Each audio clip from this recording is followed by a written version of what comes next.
అందరికీ నమస్కారం అండి. Welcome to CC media. ప్రస్తుతం మనం ఉన్నటువంటి ప్రాంతం అమరావతి రాజధానిలో రాయపూడి నుంచి ఇప్పుడు హైకోర్టు ఎక్కడైతే నడుస్తుందో ఆ ప్రాంతంలో అయితే మనం ఉన్నాం. ఆ మధ్యలో ఇక్కడ యాక్చువల్గా అమరావతిలో దాదాపుగా 40,000 కోట్ల రూపాయలు పైబడి టెండర్లు అయితే పిలిచారండి. అందుకు సంబంధించి టెండర్లు కూడా ఖరారు అయిపోయినాయి. ఏపీ సిఆర్డీఏ ద్వారా ఇక్కడ మున్సిపల్ శాఖ మంత్రి ఎవరైతే ఉన్నారో నారాయణ గారు, అలానే చంద్రబాబు నాయుడు గారి ఆధ్వర్యంలో టెండర్ల ప్రక్రియ కొనసాగింది. ప్రస్తుతం అయితే ఇక్కడ అమరావతిలో అతి ముఖ్యమైనటువంటి ఐకానిక్ టవర్స్ 5 ఐకానిక్ టవర్స్లో సెక్రటేరియట్, అసెంబ్లీ, హైకోర్టు శాశ్వతమైన భవనాలని నిర్మించడానికి 2014 నుంచి 19 మధ్యలో చంద్రబాబు నాయుడు గారు ఎక్కడైతే శంకుస్థాపన చేసి శిలాఫలకాన్ని ఏర్పాటు చేశారో ఆ ప్రాంతంలో అయితే ప్రస్తుతం మనం ఉన్నాం. మీరు ఇక్కడ చూడొచ్చు, శిలాఫలకం ఏర్పాటైతే ఇక్కడ కనిపిస్తుంది. అమరావతిలో పనులు అనేవి టెండర్లు పిలిచిన తర్వాత శరవేగంగా అయితే ముందుకెళ్తూ ఉన్నాయండి. మీరు చూడొచ్చు, ఒకసారి నేను కెమెరాని మూవ్ చేస్తున్నాను. ఇక్కడ ఏదైతే ఐకానిక్ టవర్స్ నిర్మించే ప్రాంతం ఉందో ఇది ఈ బ్లూ కలర్ గేట్లు ఉన్నాయి చూడండి. ఈ లోపల ఐకానిక్ టవర్స్ నిర్మించేటటువంటి ప్రాంతం అయితే ఉందండి. ఇక్కడ జంగిల్ క్లియరెన్స్ పనులు, అలానే ఇక్కడ రోడ్స్ క్లియర్ చేయడం. మీరు చూడొచ్చు, కొద్దిగా దూరంగా నార్త్ ఇండియా నుంచి వచ్చినటువంటి వర్కర్స్ ఎవరైతే ఉన్నారో వాళ్ళందరూ కూడా జంగిల్ క్లియరెన్స్ చేసి ఇక్కడ పనులు మొదలు పెట్టడానికి ముందస్తుగా జరిగేటటువంటివి ఏవైతే ఉంటాయో చిన్న చిన్న పనులు వాటన్నిటిని అయితే చేస్తున్నారండి. ఇక్కడ జేసీబీతో మీరు చూడొచ్చు, ఇది లోపలికి ఐకానిక్ టవర్స్లో 2 టవర్లు వచ్చేటటువంటి ప్రాంతం ఇది. ఈ ప్రాంతంలో ఇక్కడ క్లియరెన్స్ పనులు అనేవి జేసీబీతో అయితే జరుగుతుంది. ఇప్పుడే జస్ట్ వాళ్ళతో మాట్లాడాను. వాళ్ళు బీహార్ అలానే ఉత్తరప్రదేశ్ నుంచి వచ్చినటువంటి వాళ్ళని అయితే వాళ్ళు చెప్పడం జరిగింది. లోపలికి వెళ్ళేటటువంటి ప్రాంతం ఏదైతే ఉందో ఆ ప్రాంతాన్ని అయితే నీట్గా క్లియర్ చేస్తున్నారు. రేపు పొద్దున వెహికల్స్ కావచ్చు, భారీ యంత్రాలు కావచ్చు, లోపలికి వెళ్ళడానికి వీలుగా మొత్తం రోడ్డు అయితే క్లియర్ చేస్తూ ఉన్నారు. ఇక్కడ వర్క్స్ జరుగుతుంది. మీరు చూడొచ్చు, దూరంగా ట్రాక్టర్ వెళ్తుంది. అలానే ఇక్కడ ఏవైతే పిల్లర్స్ పోయడానికి, అలానే స్లాబులకి నిలబెట్టడానికి ఏవైతే ఇక్కడ ఐరన్ రాడ్స్ ఇవన్నీ ఉంటాయో అవన్నీ కూడా వాళ్ళు లైన్లో పెట్టుకుంటున్నటువంటి పరిస్థితి కూడా మనకి ఇక్కడ కనిపిస్తుంది. ప్రస్తుతం ఇంతకుముందు ఐకానిక్ టవర్స్ అనేవి జగన్మోహన్ రెడ్డి గారు ఉన్నప్పుడు దాదాపుగా 30 నుంచి 40 అడుగుల లోతులు అయితే కూరుకుపోవడం జరిగింది. మరి వాటిలో నీళ్ళను కూడా తోడించే ప్రక్రియ అయితే పూర్తయిపోయింది. ప్రస్తుతం ఐకానిక్ టవర్స్ అనేవి ఎలా ఉన్నాయి అనేది మనం ఒకసారి లోపలికి వెళ్ళి చూద్దాం. సో ప్రస్తుతం మీరు ఇక్కడ చూడొచ్చండి, 3 ఐకానిక్ టవర్స్ వచ్చేటటువంటి ప్రాంతం ఏదైతే ఉందో మనం ప్రస్తుతం అక్కడైతే ఉన్నాం. ఇక్కడే ఈ ప్రాంతంలోని 3 ఐకానిక్ టవర్స్ వస్తాయి, మీకు కనిపిస్తూ ఉంటాయి. ఎదురుగా కనిపిస్తుంది ఫస్ట్, ఆ తర్వాత అక్కడ కనిపిస్తుంది సెకండ్. అలానే ఇది ఇక్కడ చూడండి, ఇది 3వ ఐకానిక్ టవరు. దాదాపుగా 20 నుంచి 30 అడుగుల లోతు గల నీళ్ళల్లో గత 5 సంవత్సరాలు అయితే జగన్మోహన్ రెడ్డి ఈ ప్రాంతాన్ని అయితే ఇక్కడ ఏవైతే ఐకానిక్ టవర్స్ నిర్మించే ప్రాంతం ఉందో దాన్ని అయితే పూర్తిగా నీళ్ళలో ముంచేసేసినటువంటి పరిస్థితి. ప్రభుత్వం వచ్చిన తర్వాత ఇక్కడ ఉన్నటువంటి వాటర్ మొత్తాన్ని ఇది ఇక్కడ కనిపిస్తుంది చూడండి. దూరంగా మనకు కొద్దిగా ట్రాక్టర్ కూడా కనిపిస్తుంది. భారీ యంత్రాల ద్వారా ఇక్కడ ఉన్నటువంటి వాటర్ మొత్తాన్ని అయితే క్లియర్ చేశారు. మనకి ఇక్కడ దూరంగా కనిపిస్తున్నటువంటి ప్రాంతం అయితే ప్రస్తుతం హైకోర్టు నడుస్తుందండి. తాత్కాలిక భవనం అని చెప్పేసి వీళ్ళు ప్రచారం చేశారు. అవి కట్టిన శాశ్వత భవనాలే, కానీ హైకోర్టు మాత్రమే అక్కడ తాత్కాలికంగా నడిచింది. ఆ భవనాల్ని మరలా వేరే దానికి ఉపయోగించుకోవడానికి అయితే ఈ ప్రభుత్వం చూస్తూ ఉంది. సో ఇక్కడ ప్రధానంగా చూసుకున్నట్లయితే 3 కంపెనీలు, ఎల్ఎన్టీ వాళ్ళు, అలానే ఎన్సీసీ వాళ్ళు, అలానే మెగా ఇంజనీరింగ్ ఇన్ఫ్రాస్ట్రక్చర్ లిమిటెడ్ వాళ్ళు, మెయిల్ ఎవరైతే ఉన్నారో వాళ్ళు ముగ్గురు కూడా అమరావతిలో పెద్ద నిర్మాణాలు ఏవైతే ఉన్నాయో ఐకానిక్ టవర్స్ కావచ్చు, అలానే రోడ్స్ కావచ్చు, ఇటువంటి వాటి కాంట్రాక్ట్లు అయితే వేశారు. వీళ్ళందరికైతే టెండర్లు దక్కినాయండి. దాదాపుగా 40,000 కోట్ల రూపాయలు పైబడి పనులకైతే వీళ్ళు దక్కించుకున్నటువంటి పరిస్థితి. మీరు చూడొచ్చు, నీళ్లు కూడా మొత్తానికి పూర్తిగా తగ్గిపోయినాయండి. మరికొద్ది రోజుల్లో నరేంద్ర మోడీ గారు కూడా ఇక్కడికి వచ్చి అమరావతి పనుల్ని పునః ప్రారంభిస్తున్నారని కూడా చంద్రబాబు నాయుడు గారు చెప్పడం జరిగింది. జంగిల్ క్లియరెన్స్ చేసిన తర్వాత ఈ ప్రాంతం అనేది ఎలా ఉందో మీరు ఒకసారి చూడొచ్చు. చూడండి ఒకసారి, జంగిల్ క్లియరెన్స్ చేసిన తర్వాత ఇంతకుముందు ఎడారి, శ్మశానం, అడవిలాగా ఉన్నటువంటి ప్రాంతం అన్నటువంటి అమరావతి అనేది ఇప్పుడు మీకు ఎలా కనిపిస్తుందో దూరంగా కనిపిస్తుంది. ఎక్కువగా దూరంగా వ్యూస్ అనేవి కనిపించాలి కాబట్టి ఇక్కడ మీకు ఇలా చూపించడం జరుగుతుంది.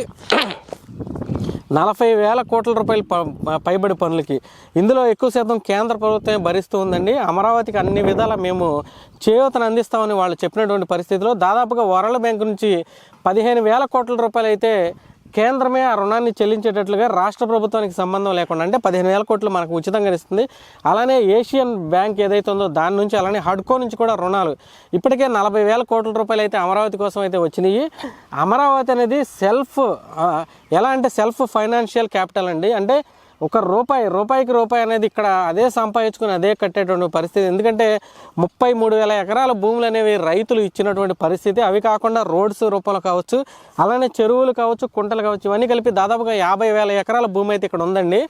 ప్రస్తుతం రైతులకు ప్లాట్లు కేటాయించగా, అంటే ఎవరైతే ఎకరం భూమి ఇస్తే అందులో దాదాపుగా 1200 గజాలు, అలానే కమర్షియల్ ల్యాండ్ కావచ్చు, అలానే రెసిడెన్షియల్ ల్యాండ్ కావచ్చు వాళ్ళకి ఇవ్వడం, మిగిలిన భూమి ప్రభుత్వం తీసుకోవడం, ఆ ఒప్పందం మీద అయితే వాళ్ళకి ఇచ్చారండి. సో ఆ మిగిలిపోయిన భూమి ఏదైతే ఉందో ఆ భూమి ఇప్పుడు నిర్మాణాలు కేటాయించగా అవి కాగా 10,000 ఎకరాలు అయితే ప్రభుత్వం దగ్గర ఇంకా భూమి ఉన్నటువంటి పరిస్థితి. సో ఇక్కడ ఇన్ఫ్రాస్ట్రక్చర్ అనేది డెవలప్ అయితే మీరు చూడొచ్చు, ఇవి ఒక 3 టవర్లు మీకు ఇక్కడ దూరంగా కొద్దిగా కనిపిస్తుంది చూడండి. ఈ ఎక్కడైతే ఏది కట్టారో దాని అవతల ఉంది. సో ఈ ప్రాంతంలో ఈ 5 ఐకానిక్ టవర్స్ నిర్మిస్తే ఎక్కడైనా కూడా ఒక ప్రాంతం అనేది డెవలప్ అవ్వాలంటే మౌలిక సదుపాయాలు అనేది కల్పించాలండి. మౌలిక సదుపాయాలు కల్పిస్తే ఖచ్చితంగా ఆ ప్రాంతం ఆటోమేటిక్గా డెవలప్ అయిపోతుంది. చంద్రబాబు నాయుడు గారు వచ్చిన తర్వాత మౌలిక సదుపాయాల కల్పన మీదే ఎక్కువగా దృష్టి పెట్టారండి. మౌలిక సదుపాయాలు అంటే ప్రధానంగా రోడ్లు, అలానే డ్రైనేజ్ వ్యవస్థ, అలానే కరెంటు, అలానే వాటర్, ఇవి కనుక కల్పిస్తే ఖచ్చితంగా ప్రజలు రావడానికి కానీ, కంపెనీలు రావడానికి కానీ, లేదా యూనివర్సిటీలు, విద్యా సంస్థలు రావడానికి కానీ, ఇంకేదైనా చేయడానికి కానీ అవకాశం ఉంటుందని ఫస్ట్ ప్రిఫరెన్స్ చంద్రబాబు నాయుడు గారు అయితే మౌలిక వసతులు కల్పనకైతే ఆయన ప్రాధాన్యత ఇవ్వడం జరిగింది. ఇప్పుడు మొదలు పెడుతున్నటువంటి 40,000 కోట్ల రూపాయలు పైబడి పనులు ఏవైతే ఉన్నాయో వాటన్నిటిలో కూడా ఇప్పుడు ఇన్ఫ్రాస్ట్రక్చర్ డెవలప్మెంట్ కోసమే వాడుతూ ఉన్నారు. మీరు ఇక్కడ దూరంగా చూడొచ్చు, అక్కడ ఎమ్మెల్యే ఎంపీ క్వార్టర్స్ కానీ, ఈ జంగిల్ క్లియరెన్స్ చేసిన తర్వాత ఉన్నటువంటి ప్రాంతం కానీ మొత్తం కూడా మీకు ఇక్కడ కనిపిస్తూనే ఉంది. సో ఈ ప్రాంతంలో ఆల్రెడీ వర్కర్స్ అనే వాళ్ళు వచ్చేసారండి. వర్కర్స్ కోసం ఎవరైతే ప్రాజెక్టులు దక్కించుకున్నటువంటి కంపెనీలు ఉన్నాయో టెండర్లలో, వాళ్ళందరూ కూడా వర్కర్స్ కోసం అయితే షెడ్లు నిర్మాణం కూడా జరుగుతుంది. మరో వీడియోలో మీకు అయితే చూపిస్తాను. ఆఫీసర్స్ బంగ్లాలు, జడ్జీల బంగ్లాలు, NGO quarters, IAS IPS quarters, అలానే ఎమ్మెల్యే ఎంపీ క్వార్టర్స్ ఏవైతే ఉన్నాయో వాటన్నిటినీ కూడా వాళ్ళ దగ్గర పనులు అయితే ఆల్రెడీ స్టార్ట్ చేశారు. నెక్స్ట్ ఏప్రిల్లో మోడీ గారు వచ్చి ఇక్కడ శంకుస్థాపన పునఃప్రారంభం జరిగిన తర్వాత ఇక్కడైతే పనులు అనేవి శరవేగంగా జరుగుతాయని చంద్రబాబు నాయుడు గారు ఆల్రెడీ ఈ రోజు కూడా తెలియజేయడం జరిగిందండి. మీరు ఇక్కడ దూరంగా చూడొచ్చు, మీకు హైకోర్టు ఇవన్నీ నడుస్తున్నటువంటి ప్రాంతం ఉంది. జగన్మోహన్ రెడ్డి అమరావతిని ఎంత దారుణంగా నాశనం చేశాడనేది మీరు ఈ వీడియో చూస్తేనే, ఎందుకంటే లాంగ్ వ్యూ పెట్టింది అసలు జగన్మోహన్ రెడ్డి ఏం చేశాడు అనేది తెలియచెప్పడం కోసమే ఎక్కువ శాతం పెట్టడం జరిగింది. ఒక ఎడారితో పోల్చారు, ఒక శ్మశానంతో పోల్చారు, ఒక అడవులతో పోల్చారు. ఈ ప్రాంతాన్ని అలా చేశారు. చంద్రబాబు నాయుడు గారు రాబోయే ఇప్పుడు 5 ఏళ్లలో, ఈ 5 ఏళ్లలోనే అమరావతికి దాదాపుగా 70 నుంచి 80% కంప్లీట్ చేస్తాం, ఒక రూపురేఖలు తీసుకొస్తామని అయితే చెప్పడం జరిగింది. 20-30 అడుగుల లోతున్నటువంటి నీళ్ళని తోడేసిన తర్వాత ఈ ప్రాంతం ఎలా ఉందో కూడా మీకు ఇక్కడ కనిపిస్తూనే ఉంది. మీరు చూడొచ్చు, ఇగో చూడండి, ఇగో టవర్స్ అనేవి మీకు కనిపిస్తూనే ఉంటాయి స్పష్టంగా. సో ప్రస్తుతానికైతే ఐకానిక్ టవర్స్ 5 నిర్మించేటటువంటి ప్రాంతం అయితే మీకు తెలిసే ఉంటుంది. సో ఇక్కడ కార్మికులు దాదాపుగా 1,00,000 నుంచి 2 లక్షల మంది కార్మికులు అయితే ప్రస్తుతం అమరావతిలో అవసరం అవుతారని కూడా తెలుస్తుంది. టెక్నికల్, నాన్ టెక్నికల్, లేబర్ వీళ్ళందరూ కూడా కావాల్సి వస్తుందండి. దయచేసి ఈ వీడియో చూస్తున్న వాళ్ళు కూడా ఒకసారి గమనించుకోండి. అమరావతిలో దాదాపుగా 1,00,000 నుంచి 2 లక్షల మంది అయితే కార్మికులు కావాల్సి వస్తారు. ఎందుకంటే ఒకేసారి అన్ని రకాల పనులు ప్రారంభం అవడం చేత ఇక్కడ లేబర్ కానీ, టెక్నికల్, నాన్ టెక్నికల్ వాళ్ళు కానీ దొరకడం అనేది కష్టమైన పరిస్థితి. మీలో ఎవరైనా ఆశావాహులు ఉన్నట్లయితే 1-2 నెలల్లో అమరావతిలో పనులు ప్రారంభం అనేది ముమ్మరంగా సాగుతుంది. కాబట్టి మీరు వచ్చి మీ అదృష్టాన్ని పరీక్షించుకోవచ్చు. సబ్ కాంట్రాక్టులు, కాంట్రాక్టులు చేసేవాళ్ళు కానీ ఇప్పుడు పెద్ద సంస్థలు చేస్తున్నప్పుడు కొన్ని పనులు అయితే సబ్ కాంట్రాక్ట్ రూపంలో కూడా ఇస్తాయి. సో వాళ్ళు కూడా వచ్చి ఇక్కడ అదృష్టాన్ని పరీక్షించుకోవచ్చు. 2014 నుంచి 2019 మధ్యలో చాలామంది చేశారండి. అయితే జగన్మోహన్ రెడ్డి వచ్చిన తర్వాత వాళ్ళందరూ కూడా నష్టపోవడం జరిగింది. చంద్రబాబు నాయుడు గారు అటువంటి వాళ్ళకు కూడా న్యాయం చేసేటట్టుగానే పరిపాలన చేస్తున్నారు. కాబట్టి సో మీరందరూ కూడా రావచ్చు. ప్రస్తుతానికైతే ఐకానిక్ టవర్స్ దగ్గర ఉన్నటువంటి పరిస్థితి అయితే ఇదండి. సో జంగిల్ క్లియరెన్స్ కూడా జరిగిపోయింది. సో ఇప్పుడు ఎవరైతే లేబర్ వస్తున్నారో వాళ్ళందరూ కూడా క్వార్టర్స్, అలానే షెడ్యూల్ నిర్మాణం కూడా శరవేగంగా జరుగుతుంది. ఐకానిక్ టవర్స్ అనేవి నిర్మితమైపోతే ఈ చుట్టుపక్కల ప్రాంతం ఎంతలా డెవలప్ అవుతుందంటే మనం ఊహించలేమండి. సో ప్రస్తుతం అయితే అమరావతిలో ఉన్నటువంటి పరిస్థితి అయితే ఇదండి. Thank you so much.